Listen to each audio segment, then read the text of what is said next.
What's up, Stoked Nation? Welcome back to another vlog. It has been very flat here in Southern California. There's been like no waves. And if there has been waves, it's been like 3 foot. So I haven't really gone out much at all. And so if anything, I just want to say thank you to everybody that has been tuning in on Gary's vlog of us going over the custom order that we're designing for my new 10.6. On a good note, I got the board. It was actually quite a fast turnaround. We're talking about maybe, and it was done in 2 weeks, which is unbelievable. So shout out to you, Gary, for getting it in such a prompt time. But this vlog is going to be pretty short, and mainly what we're going to be doing is we're going to be going over and comparing the 8.6, the 9.6, and the 10.6, and explain to why we did what we did, and just hoping for some waves to really, see the performance on this board. I have all faith that this thing's gonna work sick just by looking at the board and the shape and everything that Gary designed on this gun. So sit back, relax, grab your favorite drink, let's get started, and let's talk some boards. See you guys soon. Whew.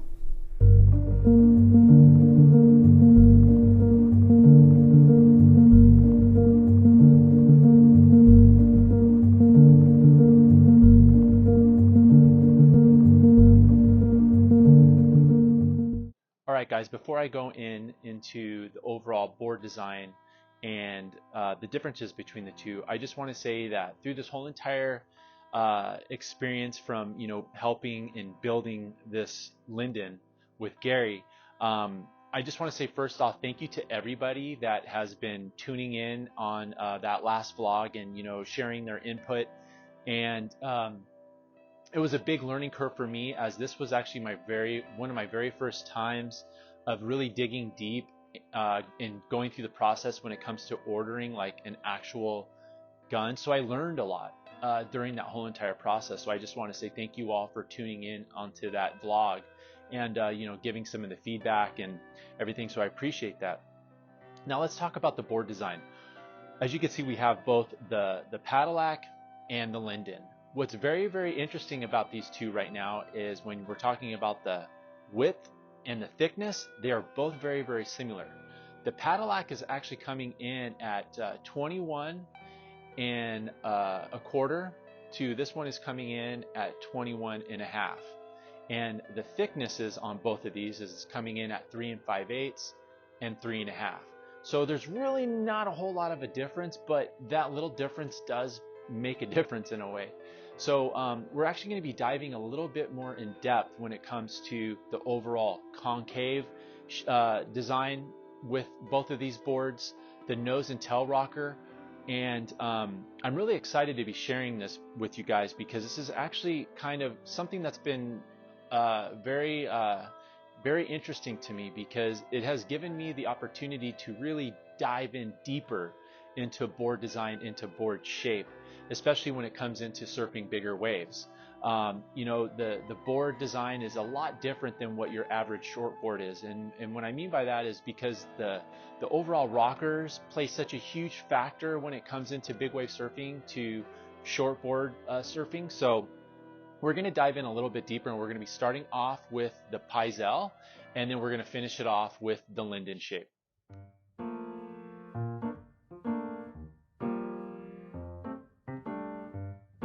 Now let's dive in a little bit more into the Pyzel.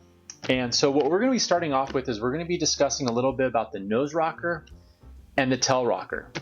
One thing that I love about this Pyzel is that the rocker on this, on the kick, is about 8 inches from the ground to the nose, is 8 inches. And then when we're going into the tail, we're basically looking from ground to the highest point of the tail is about 3 1/2 inches. The only thing that I truly wish that this Pyzel had was just a tad bit more tail rocker, and we're talking maybe like a quarter to a 1/2 inch more when it comes to the tail. Now I understand why we have more nose rocker. The reason why is because, one, it's going to help you when it comes into the entry of waves where you're not purling, and also you're going to have more water distribution pushing out as you're paddling. Now with the tail, sometimes it could be a little bit tricky. Obviously, the higher your rocker is on your tail, the more you're going to be a little bit slower. And sometimes I feel that it's better to have a little bit more tail rocker because of how steep you're dropping in on some of these waves and how fast you're going. So to have a little bit more kick in that tail, I think would do more of a service than having it a little bit lower. That's just my opinion, but that is the only setback that I have to say about this paddle life. Overall, the outline is very traditional, and that is one of the main things that I truly love about this board, is with the rounded deck, the beak nose, and just overall the performance on this thing is amazing. One thing that Pyzel did do is he brought in a double concave with foiling down into a V on the tail, which you could totally feel the difference with that, from comparing to like a single concave to the double concave down to the V.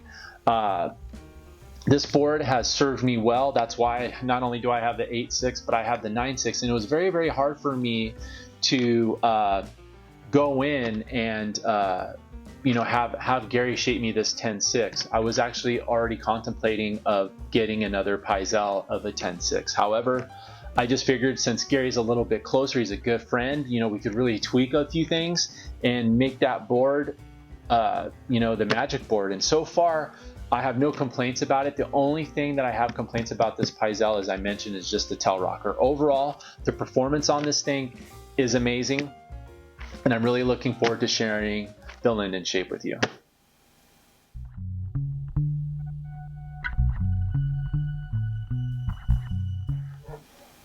Now on to the Linden. I'm really excited to be sharing this with you guys too, because we did tweak a lot from the Pyzel to this Linden. What we did on this Linden is that we pulled in the tail just a little bit more. The actual tail on the Pyzel is roughly around 11 inches, and we pulled this in at about 10 and 5/8, which is not a whole lot of a difference, but it is when you actually comparing the tail. And we also narrowed the nose on this as well.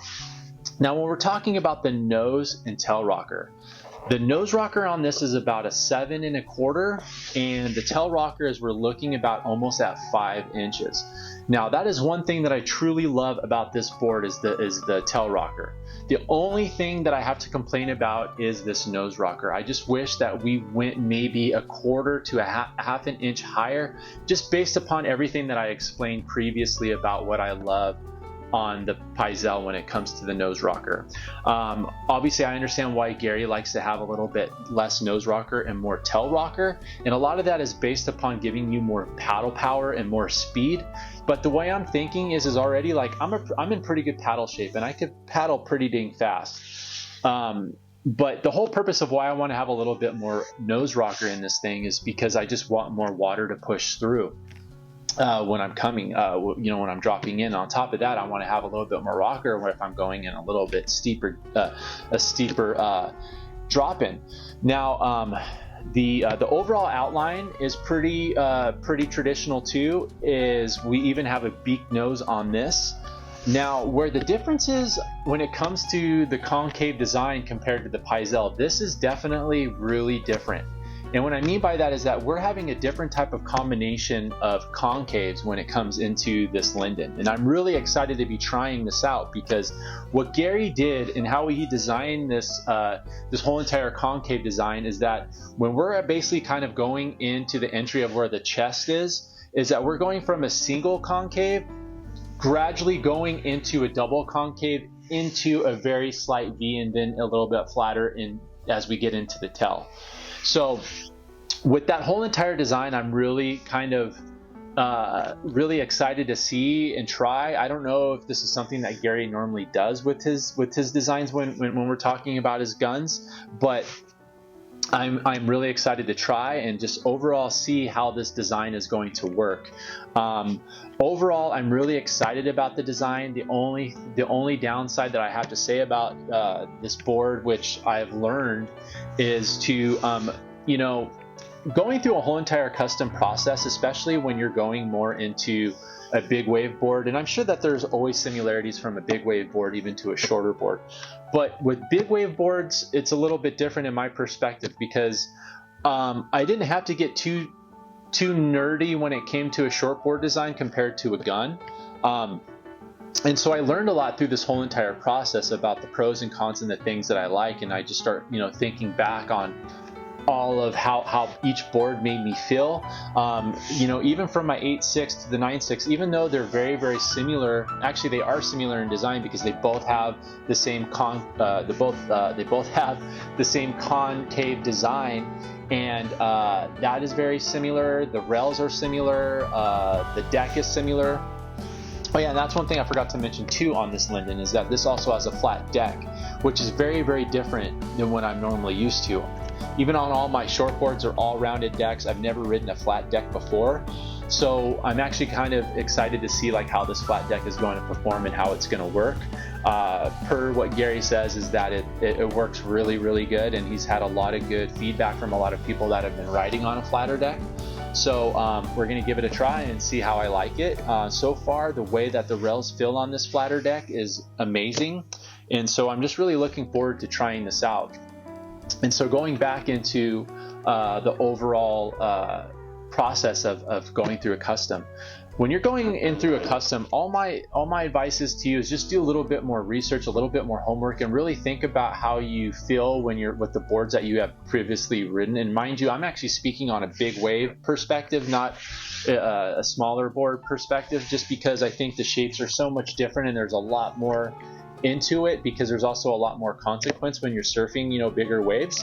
But I'm sure that there's, still similarities, but I just think when it comes to big wave boards, it's a little bit different because concaves and rockers play such a huge part in everything in the big wave design. So that's all I have to say and share. And overall, just thank you guys so much for tuning in. I'm really excited about everyone's feedback and how everyone responded to the custom kind of like podcast that we did with Gary.